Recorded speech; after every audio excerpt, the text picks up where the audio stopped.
Nous étions dans la formation ce week-end avec l'Académie biblique, la promotion numéro 2 du CBS Church Academy.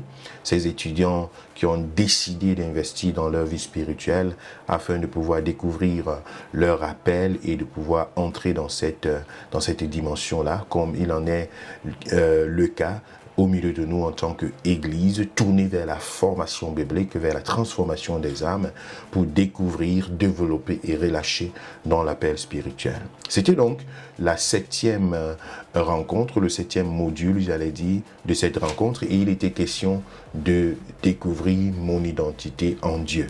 Très important. Nous avons partagé un sujet et un passage biblique sur lequel le Saint-Esprit me demande de revenir ce matin dans le cadre de notre prédication. Et je voudrais que tu puisses avoir l'oreille très attentive parce qu'à travers cela, le Seigneur va manifester sa gloire. Le thème de ma prédication, c'est « Sors de ton passé et regarde l'avenir avec assurance ». Sors de ton passé et regarde l'avenir avec assurance. C'est quelque chose d'assez fort que le Seigneur a déposé dans le cœur de l'apôtre Paul lorsqu'il s'adresse à l'église des Philippiens dans son chapitre 3. Il leur dit quelque chose de très important à travers sa propre vie, quelque chose que lui-même il a vécu et qu'il ne voudrait pas que les autres puissent vivre. Il voudrait passer de l'autre côté. C'est pourquoi il dit dans le livre de Philippiens au chapitre 3.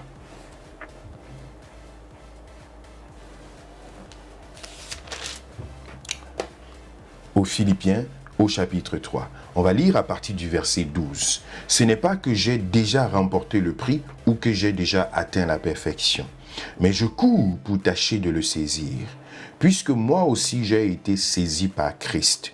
Mais je fais une chose, frère, je ne pense pas l'avoir saisi, mais je fais une chose, oubliant ce qui est en arrière et me portant vers ce qui est en avant. Je cours vers le but pour remporter le prix de la vocation céleste de Dieu en Jésus-Christ. » Bien-aimés, nous sommes appelés à aller de façon persévérante. Nous sommes appelés à aller, n'est-ce pas, de gloire en gloire, de profondeur en profondeur. Nous sommes appelés à quitter le passé et à nous tourner vers l'avenir. Mais dans nos vies en tant qu'enfants de Dieu et dans la vie de plusieurs chrétiens, de plusieurs personnes, n'est-ce pas, il y a des rétentions, il y a des chaînes qui retiennent dans le passé et qui empêchent de pouvoir regarder vers l'avenir. L'apôtre Paul ici dit quelque chose d'important à l'église à Philippines. Il dit, je n'ai pas remporté le prix. Là où je ne suis pas encore arrivé au bout de mes efforts. Bien sûr que l'apôtre Paul était quelqu'un qu'on pouvait apprécier. Ici, à cette époque, il avait déjà fait un très grand parcours missionnaire. Il avait parcouru plusieurs villes, plusieurs nations pour implanter des églises, pour bâtir le royaume de Dieu et répondre à son appel. Et il était bien sûr envié, observé et, n'est-ce pas, apprécié par beaucoup de personnes autour de lui. Mais lorsqu'il arrive ici, il leur dit quelque chose. Mes amis, non, je ne suis pas encore arrivé. Je n'ai pas remporté le prix. Je ne l'ai pas encore fait. Mais ce que je fais, c'est que je suis en train de courir vers la perfection. Je n'ai pas atteint cette perfection, mais je cours. Je voudrais la saisir. Je voudrais la saisir puisque moi aussi, j'ai été saisi par Jésus-Christ. Il se remet ici sous la grâce de Dieu, malgré tous ses avoirs, tous ses acquis et tout ce qu'il a pu obtenir dans sa vie. Mais également malgré tout ce qu'il a vécu comme chose négative, comme chose destructive dans sa vie. Vous savez, bien-aimés dans le Seigneur, nous sommes parfois retenus dans notre présent par des choses qui se sont passées dans notre vie dans le passé. Ces choses-là nous retiennent. Parfois, ce sont des choses qui sont grandes à nos yeux, positives. Et notre vie aujourd'hui commence à se mesurer par rapport à cela. Je l'ai partagé et je voudrais encore revenir là-dessus de façon claire. Nous sommes dans la maison de Dieu, nous sommes enfants de Dieu, nous sommes en train de grandir dans la foi. Le réveil se produit dans nos vies quand nous nous sentons bien spirituellement. Parfois, nous avons l'impression de dire « Waouh, je commence à me sentir bien dans ma peau comme cela était il y a de cela 2 mois. » Comme cela était il y a de cela 2 ans, comme cela était lorsque j'étais en Afrique, lorsque j'étais dans cette église-là, lorsque j'étais dans ce lieu-là. Je commence à me sentir comme à cette époque-là. Parfois, nous le disons avec un élan positif, parce que nous avons comme une référence dans notre esprit. Mais le Seigneur m'a interpellé cette semaine. Quel est le thermomètre que nous avons devant nous? Ce que nous voulons atteindre, est-ce que cela est dans le passé? Ce que nous voulons vivre, est-ce que cela est dans le passé? Non, ce n'est pas à cela que le Seigneur nous appelle. Nous ne pouvons pas vivre aujourd'hui avec l'onction d'hier. Nous ne pouvons pas atteindre demain avec l'onction d'aujourd'hui. Demain, nous avons besoin d'une onction fraîche. Nous avons besoin d'une intimité fraîche avec le Seigneur. Nous avons besoin de quelque chose que nous pouvons expérimenter pour ce jour-là. C'est comme la manne qui tombait du ciel et qui était vivante, efficace pour le jour où la manne était tombée. Oui, bien-aimé, ce à quoi le Seigneur t'appelle ne se retrouve pas dans le passé. Ce vers quoi le Seigneur veut que tu puisses te développer dans ta vie, la dimension spirituelle dans laquelle il veut que tu atteignes, ne se retrouve pas dans le passé. Plusieurs personnes vont vivre dans le passé et c'est comme ça que les rêves ne se produisent que dans le passé. Dans l'enfance, dans le jardin, dans l'école primaire, dans l'école secondaire, avec les anciens amis de l'époque, avec tous les mêmes habits déchirés de l'époque et tout le reste. On se retrouve toujours dans le passé. Parce que c'est comme si on se dit, c'est là-bas qu'on était bien. Il faut se détacher du passé et apprendre à vivre dans le présent. Nous voulons atteindre quelque chose d'heureuse. Nous voulons nous développer. Nous voulons, waouh, ma vie spirituelle a repris.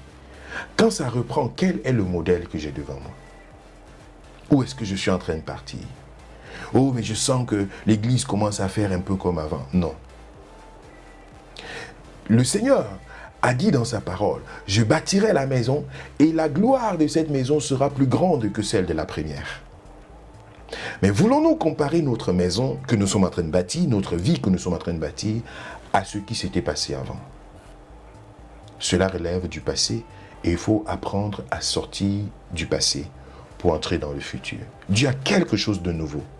L'apôtre Paul avait su comprendre cela. C'est pourquoi il pouvait expérimenter quelque chose de nouveau avec le Seigneur chaque jour. Il pouvait expérimenter des choses. Il savait que chaque voyage est différent. Chaque parcours et chaque trajet est différent. Chaque mission, chaque champ missionnaire dans lequel le Seigneur l'appelait était différent. Il avait toujours accès à quelque chose de nouveau devant le Seigneur. Quelles sont tes attentes? Quelles sont les mesures sur lesquelles tu t'appuies pour regarder vers l'avenir? Quels sont comment on appelle ça? Les senseurs, hein? les signaux qui te permettent de pouvoir te positionner spirituellement dans ta vie pour avancer. Oublions ce qui est en arrière, je me penche vers ce qui est en avant.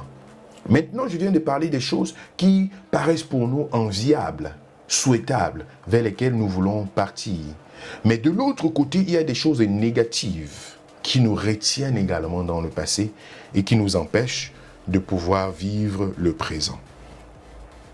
Lorsque tu es empêché par des choses négatives qui sont passées dans le passé, tu te retrouves avec des blessures émotionnelles et avec des handicaps. Tu ne peux plus faire confiance parce que tu as été déçu dans ton passé. Tu ne peux plus oser, n'est-ce pas, prendre un risque parce que les risques que tu as pris dans le passé se sont résolvés en échec.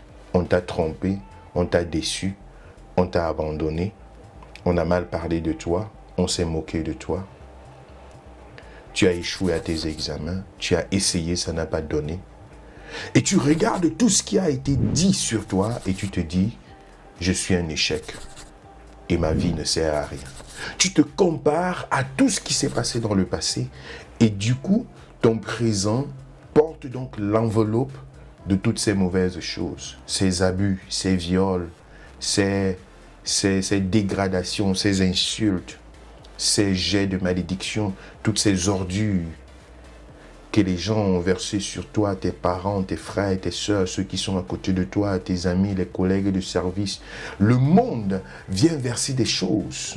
Et aujourd'hui, quand tu regardes ta vie, tu te dis, ma vie ne sert à rien. Quelle est ton identité? De quoi es-tu fait? Quelle est l'origine de ton existence? Qui t'a créé? Quelle est la signification de ta vie? Ce sont des questions importantes et existentielles qui touchent à ton identité personnelle. Dans Genèse chapitre 1, le verset 27, la Bible dit « Nous avons été faits à son image et à sa ressemblance ». Dans le livre de Psaume chapitre 139, à partir du verset 14, le psalmiste dit « Seigneur, je te bénis parce que je suis une créature merveilleuse. Je suis fait à son image et à sa ressemblance. » Dans le livre de Psaume, le psalmiste dit « Il nous a fait de peu inférieurs à Dieu. Nous sommes des dieux sur la terre. » Le Seigneur dit, tu es la prunelle de ses yeux. Tu as du prix à ses yeux. Je connais les projets que j'ai formés pour toi. Des projets de paix et non de malheur. Et un avenir meilleur. Le Seigneur t'a sauvé à un prix excellent, extraordinaire et incomparable. Le prix de son sang versé sur la croix. Pendant même que tu étais encore dans le monde, le Seigneur t'a connu et il est mort sur la croix pour toi. Et le Seigneur nous dit encore aujourd'hui dans cette adoration que nous venons de clôturer, il dit « Je te connais et je t'aime ». D'un côté, nous avons une identité excellente que nous avons reçue de Dieu. De l'autre côté, nous avons les ordures du passé qui essayent de corrompre notre identité. Sais-tu que tu as été créé à l'image et à la ressemblance de Dieu? Sais-tu que Dieu a pris la peine de te forger de ses propres mains? Les autres créatures, il a annoncé par sa main, par sa bouche, j'allais dire, que la terre soit, la terre fut, que les animaux des champs, les animaux des eaux et des forêts, il les a créés par sa parole, que la lumière soit, ainsi de suite. C'était par la parole. Mais au moment de créer l'homme, Dieu s'est courbé. Il a fait cette gymnastique, il a pris de ses mains pour te forger. Et l'homme était devant lui comme un être inerte qui n'avait pas de vie. Dieu a soufflé. Il a fait sortir quelque chose de lui pour insuffler cela en l'homme. Et ensuite, l'homme est devenu un être vivant. Tu portes en toi un souffle qui est le souffle de Dieu. Une caractéristique particulière dont Satan lui-même est jaloux. Dieu a besoin des hommes parce qu'en l'homme se trouve quelque chose qui appartient à Dieu. Satan a besoin des hommes parce qu'il sait que sans les hommes, il ne peut rien faire.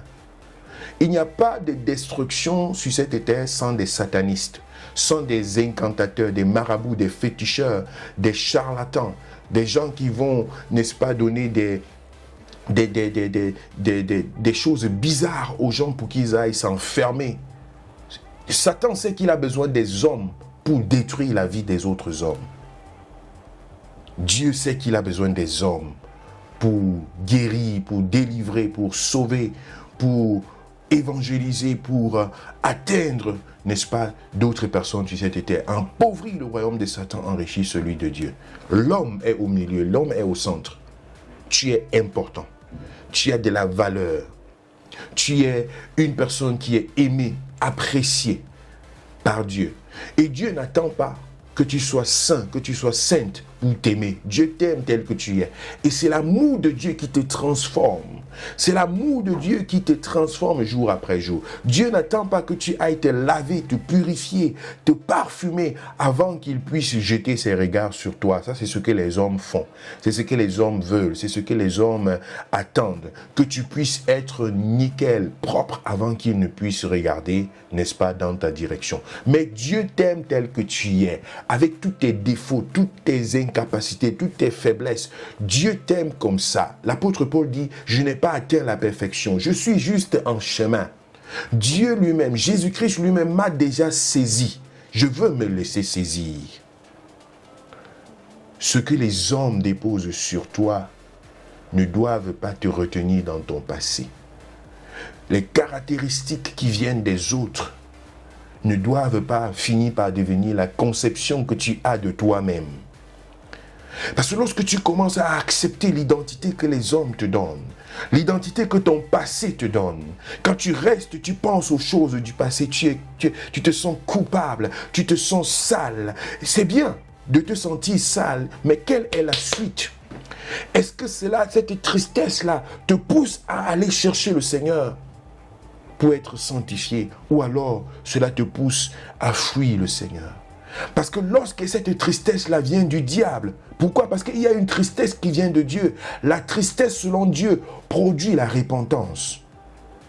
Parce que si tu n'es pas dégoûté par des mauvaises choses qui se passent autour de toi et qui, n'est-ce pas, te concernent parfois, alors tu vas te retrouver dans la même chose tous les jours. Ce n'est pas de ça que je parle. Je parle de lorsque tu sens que ici ce n'est plus ma vie, je dois me détourner de cela. Alors tu as une tristesse dans le cœur et tu demandes la grâce de Dieu, il te fait sortir de là.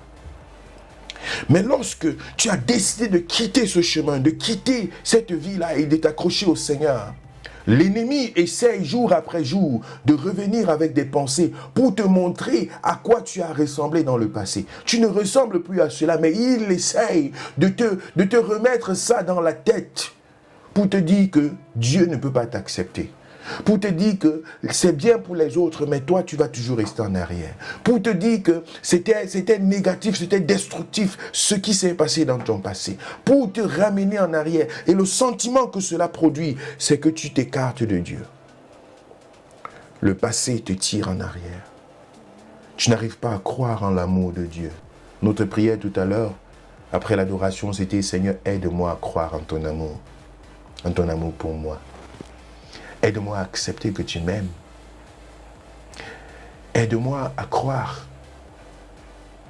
que j'ai du prix à tes yeux. Aide-moi à me laisser tout simplement aimer par toi. Aide-moi à laisser que mon âme puisse se trouver en toi une place d'honneur. » Parce que c'est effectivement ce que Dieu fait. Il donne à notre âme une place d'honneur dans sa présence. Mais qu'est-ce que toi-même tu considères? Quelle est ta posture? Quelle est ta position par rapport à cet amour incontournable, inconditionnel de Dieu pour toi? Qu'est-ce qui te retient en arrière? L'apôtre Paul dit dans le livre de Philippiens 3, le verset 13 où nous sommes, il dit « Frère, je ne pense pas l'avoir saisi, mais je fais une chose, oubliant ce qui est en arrière. » Oublions ce qui est en arrière. Oublie tes échecs. Oublie ce qui te fait croire que tu ne peux plus avancer. Oublie ce qui te fait croire que tu ne peux pas recommencer. Oublie ce qui te fait croire que ta vie est arrêtée à ce niveau. Oublie ce qui te fait croire que tu ne vaux rien. Oublie ce qui te fait croire qu'il n'y a pas d'espoir pour toi. Oublie cela et tourne-toi vers ce que le Seigneur a pour toi. Il dit, oublions ce qui est en arrière et me portant vers ce qui est en avant. Je disais encore hier, lorsque tu n'arrives pas à oublier ce qui est en arrière, tu ne pourras pas penser à ce qui est en avant. Pour discerner et savoir que tu es toujours en train de vivre dans les choses du passé, il y a une phrase qui revient dans ton esprit à chaque fois. C'est « et si seulement ». Et si seulement. Et si seulement cette chose ne se produisait pas dans ma vie. Si seulement je n'étais pas né dans cette famille-là. Si seulement je n'avais pas rencontré cette femme-là, cet homme-là. Si seulement je n'avais pas, n'est-ce pas, perdu mon temps. Si seulement j'avais étudié mieux. Si seulement j'avais fait du commerce. Si seulement j'avais, si seulement j'étais, si seulement telle chose s'était passée. Si seulement je n'avais pas pris la route ce matin-là. Si seulement, si seulement, si seulement. Et puis ce sont des regrets qui accompagnent cette phrase de si seulement. Mais bien aimé, restez dans le regret, restez dans cette posture de pouvoir regarder tout simplement en arrière. Cela ne t'aide pas.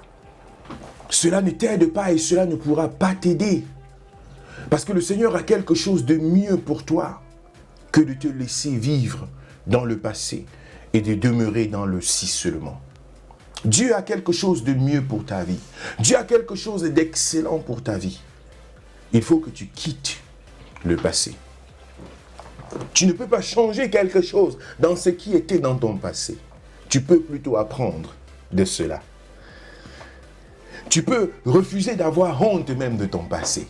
Vous savez, il y a quelque chose d'excellent que j'ai trouvé comme un secret pour mettre le diable KO. Quand il vient avec la culpabilité et les affaires de si seulement. Vous connaissez le secret? Le secret, c'est que toi-même, tu commences à parler de cela. Que toi-même, tu commences à prendre cette chose négative-là, cette chose destructive-là, cette chose que Satan prend pour pouvoir te persécuter avec ça dans ta pensée chaque fois, avec laquelle il vient te tirer en arrière, te montrer que tu n'es pas digne de t'approcher de Dieu. Prends cette chose-là. Commence à rendre témoignage avec. Oh, mais vous savez bien aimé, Dieu m'a délivré de la pornographie. Dieu m'a délivré de la masturbation. Dieu m'a délivré. Vous savez, j'étais une personne qui faisait tellement de mauvaises choses dans la prostitution. Il y avait des choses qui se passaient dans ma vie. J'étais un délinquant bien aimé. Mais Dieu est venu, il m'a sauvé dans mon état. Vous savez, ma vie, c'était vraiment, je voyais les choses des gens, je voulais seulement détruire. Je me comportais vraiment de façon bizarre. Je ne sais pas ce qui m'arrivait. Mais gloire à Dieu parce que dans cet état-là, le Seigneur est venu me sauver. Ma vie ne ressemblait à rien. J'étais destiné à aller en prison. Tous mes amis étaient juste des brigands, des drogués. On prenait même la drogue parfois ensemble. On se retrouvait dans des boîtes de nuit, on faisait ceci. Bien aimé, imagine quand tu prends ce genre de témoignages et tu le proclames. Tu crois que le diable va encore venir un jour mettre dans ta tête que voilà à quoi ressemblait ta vie, dans le sens de vouloir te tirer en arrière? Il va se rendre compte que, oh, l'affaire là, il n'y a plus moyen. Il n'y a plus moyen. Tout ce qui se passait là, c'est devenu aujourd'hui mon témoignage. Les gens donnent leur vie à Jésus à cause de ça. Parce que je montre combien j'étais profond dans l'égarement. Et comment Dieu est venu me chercher là-bas pour me sauver, me transformer et me donner la vie. J'ai partagé hier le témoignage de l'un de nos pasteurs ici, le pasteur Cédric, que vous connaissez, qui est venu au Seigneur en 2015. Il s'est approché du Seigneur dans le CBS Church. Nous l'avons reçu. Il était encore étudiant avec tout ce que vous connaissez, étudiant, païen, dans tout ce que vous pouvez connaître dans la ville de Hawksbury, quelqu'un d'assez chaud, d'assez viveur et tout le reste. Alors, tous ceux qui étaient à Hawksbury connaissaient son témoignage. Quand il fallait jouer la vie là, on savait qu'il faut qu'il soit là. Il va être l'un des meneurs de jeu et tout le reste. Et c'est comme ça que Dieu, n'est-ce pas, s'est saisi de lui. Dieu a touché son cœur, Dieu l'a transformé. Même quand il venait à l'église, il était derrière une fille. Quand il est arrivé, le Seigneur l'a saisi. Et à partir de là, nous étions à Munich. Eux, ils étaient à Hawksbury. Donc, ils pouvaient quitter Hawksbury, venir à Munich tout le week-end, se laisser transformer par la parole, vivre et tout. Quand ils rentrent à Hawksbury, c'est un cadre là où personne ne connaît sa foi. Personne ne connaît ce qu'il est en train de vivre comme transformation dans sa vie. Donc, l'entourage le considère toujours comme ils ont eu l'habitude de le considérer. Et c'est comme ça qu'il vit entre Munich et Hawksbury. À Munich, il est rempli de la parole de Dieu. À Hawksbury, son entourage connaît, voici telle personne. Mais la transformation commençait à se faire petit à petit dans sa vie. Et à un moment, c'était devenu un challenge par rapport à son propre témoignage. Parce que ceux de la ville de Hawksbury connaissaient, nous avons notre bon gars, on a quelqu'un avec qui on va faire telle et telle chose et tout. Donc c'était ça, le parcours dans lequel il grandissait et il se développait. Et il avait un gros challenge dans son cœur. Lorsqu'il s'agissait de parler de Jésus à Hawksbury, c'était difficile pour lui. Parce que tout ce qui se faisait autour de lui, tout ce qui se disait autour de lui, lui rappelait sa vie, lui rappelait son origine, n'est-ce pas, selon eux, selon le monde. Et c'était très très difficile. Il se sentait très bien à Munich, très épanoui à Munich. Mais Hawksbury, c'était pour lui le calvaire. Vous comprenez de quoi il s'agit? Il s'agit tout simplement de la réputation. Il s'agit simplement de ce qui se passe autour de toi. Mais un jour, le Seigneur lui a donné la grâce. Il a été invité par l'un de ses amis qui avait déjà un peu connaissance de la transformation que Dieu était en train de faire dans la vie du pasteur Cédric. Il a donc été invité, cet ami-là lui a dit, j'ai perdu quelqu'un dans ma famille et je veux faire un culte d'action de grâce, une messe comme ils appellent souvent dans le monde. Je veux faire une messe. Est-ce que tu peux venir nous aider?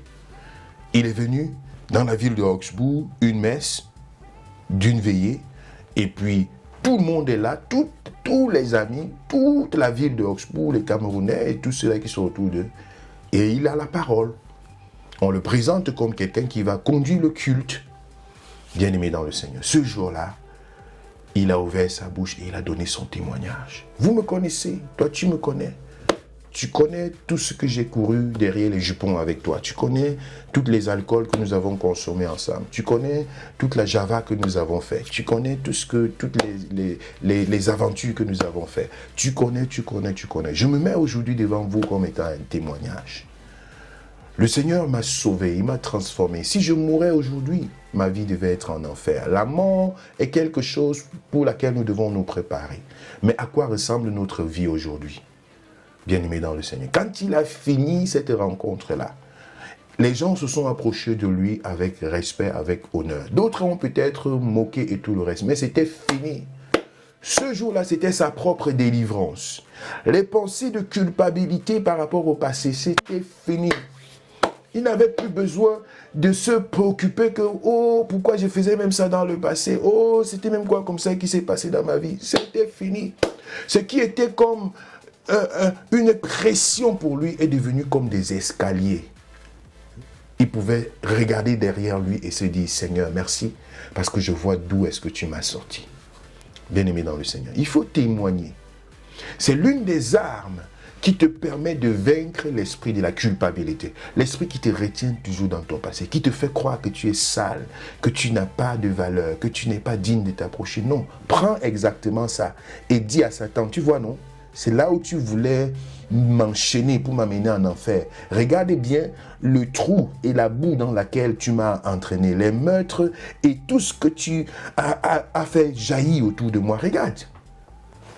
L'amour de Dieu a été tellement grand pour moi qu'il m'a fait sortir de là. Tu peux l'annoncer aux hommes. Tu peux le partager avec les membres de ta famille, avec l'église, avec des personnes à qui tu parles du Seigneur. Tu peux donner ton témoignage à quelqu'un. Quelqu'un en a besoin quelque part. Quelqu'un est en train de souffrir dans son cœur quelque part et se demande, est-ce que Dieu peut même m'aimer? Quelqu'un est quelque part en train de souffrir à cause du poids de ses péchés et est prêt à se suicider. Mais tu peux, par ton exemple et par ton témoignage, dire à quelqu'un, si Dieu m'a sorti de ça, il peut te sortir aussi. Oublions ce qui est en arrière et me portant vers ce qui est en avant. Bien-aimé, c'est par là que je vais clôturer. Si tu n'arrives pas à vaincre le passé, tu ne pourras pas te projeter vers l'avenir. Tu ne pourras pas te projeter vers l'avenir. Satan va te retenir dans le présent et dans le passé. Dieu te dit qu'il t'aime. Quand Dieu te dit qu'il t'aime, c'est qu'il a des projets pour toi. C'est qu'il a quelque chose de meilleur pour toi, pour ton futur. Il t'appelle, il veut t'orienter, il veut te diriger, il veut t'inspirer. Mais aussi longtemps que tu restes dans le passé, dans la culpabilité, l'effet c'est quoi? Tu t'éloignes de Dieu. Tu fuis l'assemblée des frères. Tu fuis la communauté. Tu veux toujours rester seul dans ton coin. Tu veux fermer toutes les portes, toutes les fenêtres pour rester dans l'obscurité. Pour toi, ça n'a pas de valeur. Tu restes en arrière. Mais il dit, oublions ce qui est en arrière et me portant vers ce qui est en avant. Tu peux réussir, même si tu as échoué hier, tu peux réussir demain. Même si tu as été déçu hier, tu peux trouver des personnes de valeur qui vont te valoriser demain. Si ça n'a pas fonctionné hier, ça ne veut pas dire que demain, ça ne va pas fonctionner. Fais confiance au Seigneur. Crois, ose. Prends ton courage en main. Regarde en avant, fais le pas. Crois en Dieu, prie encore. Tu as prié hier et tu as l'impression que Dieu n'a pas répondu. Prie encore. Déclare la vérité, proclame la vérité. Crois, persévère. Bien-aimé, faut même pas t'arrêter. Même pour... Vous savez, il y a une illustration que j'ai vue là sur les réseaux sociaux. Je ne sais pas qui a filmé pour mettre, mais ce sont des personnes qui se sont retrouvées devant un mort. Et ces personnes ont commencé à prier pour la résurrection de ce mort-là. Toi qui regardes ça à distance, les païens qui voient ça sur les réseaux sociaux et tout le reste, ils vont se moquer. Mais tu n'as pas encore perdu quelqu'un qui t'est cher et que tu te dis non, ce n'est pas le temps pour cette personne de partir. Tu es choqué et tu te dis non. Qu'est-ce que tu vas faire? Tu vas prier. Tu vas prier. Tu vas prier. Pour dire, je crois que la résurrection est possible. Tu vas le faire. Moi, j'ai déjà prié pour une résurrection un jour. Cet enfant-là ne s'est pas ressuscité. Mais à la fin de cette prière-là, j'ai dit, Seigneur, si tu mets dans mon cœur de prier pour quelqu'un qui est mort, je vais prier. Et je vais prier comme si je n'ai jamais prié. Ce jour-là, c'était dans un hôpital à Hambourg. Une jeune fille, un enfant que j'avais adopté, encadré. À l'âge, elle avait peut-être 4 ans ou 5 ans. Elle venait du Congo, Kinshasa, avec sa mère. Elle avait de la leucémie, le cancer de sang. Et elle était entrée dans une église à Hambourg avec sa mère. Et cette femme-là était tellement aimable. Je me suis senti véritablement connecté avec cette femme. J'ai pris son enfant. Et on l'a menée à l'hôpital. On priait pour elle. Elle suivait son traitement. Elle était venue à travers une fondation, je ne sais pas, fondation McDonald's ou bien quelque chose d'autre. En principe, elle suivait un traitement. Pendant presque un an et demi. Et un jour, je suis à l'école, à l'université, on m'appelle. Elle est toute en larmes à l'hôpital. L'hôpital, une grande clinique de Hambourg. Pour ceux qui connaissent Hambourg, l'une des plus grandes cliniques universitaires de Hambourg. Elle est là-bas, et puis elle est médecin et tout le reste. Je cours. J'arrive, la maman est en larmes, mon cœur est rempli de compassion. Je vois l'enfant branché sur les appareils et tout le reste. Les médecins sont là et ils disent que non, c'est fini, il n'y a plus rien à faire. La maman est en larmes, mon cœur est rempli de compassion. Je dis, Seigneur, qu'est-ce qu'il faut faire ici? Je demande aux médecins, est-ce que vous pouvez nous laisser le temps de prier? Ils disent oui, on ne sait pas quoi, mais ils ont fermé la porte. Je suis resté à l'intérieur avec la maman. 2 heures de temps, nous avons prié. Nous avons crié devant le Seigneur. Après 2 heures, j'ai regardé la maman et je lui ai dit, laissons-la partir. On a ouvert la porte, les médecins sont entrés. Ils ont débranché le reste des appareils. Je suis sorti de là, j'ai dit, Seigneur, je ne manquerai pas de prier lorsque quelqu'un est décédé devant moi et que je sens dans mon cœur que je dois prier. Je ne m'arrêterai pas. Quelqu'un d'autre sortirait de là avec une déception dans le cœur. Mais je suis sorti de là avec une détermination. Je vais prier. Si bien que, avant de laisser partir cette personne, j'aurai la paix dans mon cœur pour dire, laissons-la partir. Parce que j'aurais du regret dans mon cœur, j'aurais eu du regret dans mon cœur ce jour-là, si on avait laissé partir cet enfant sans essayer la prière. Sans dire, Seigneur, ici, on veut encore un miracle. Donc quand j'ai vu cette vidéo-là sur les réseaux sociaux, j'ai compris ces gens-là.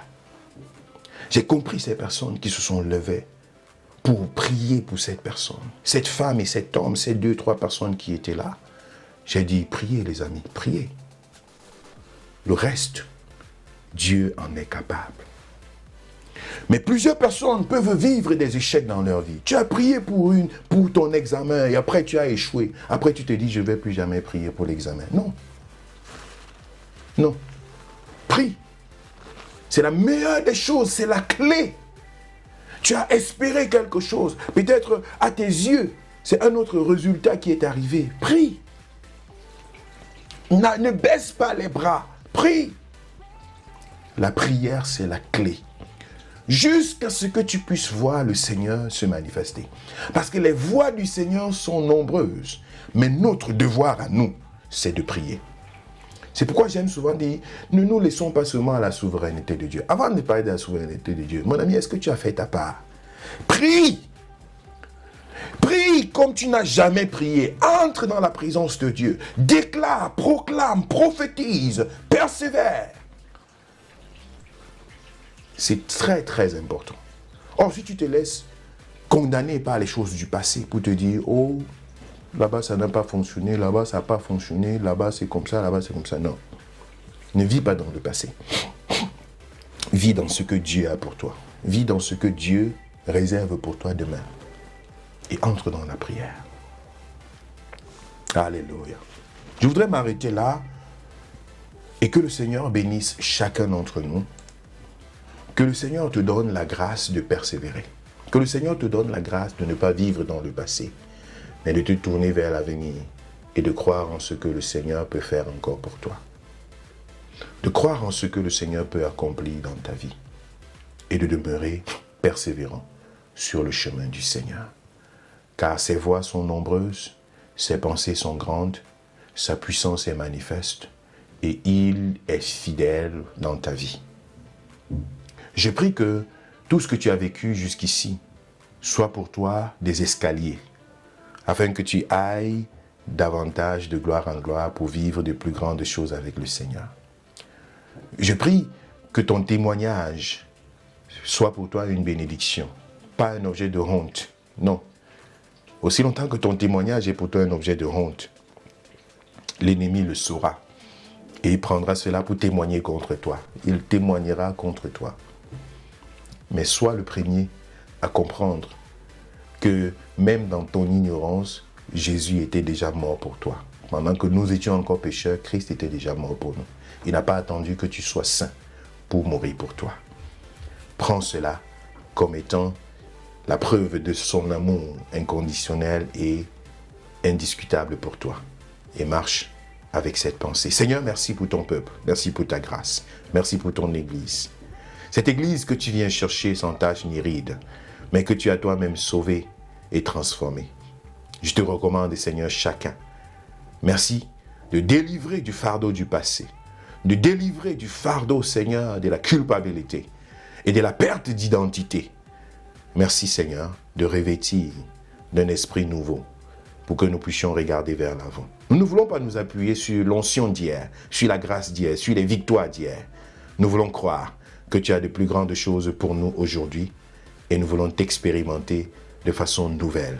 Merci de conduire ton peuple et de bénir, Seigneur, chaque maison et chaque famille. Au nom de Jésus. Amen.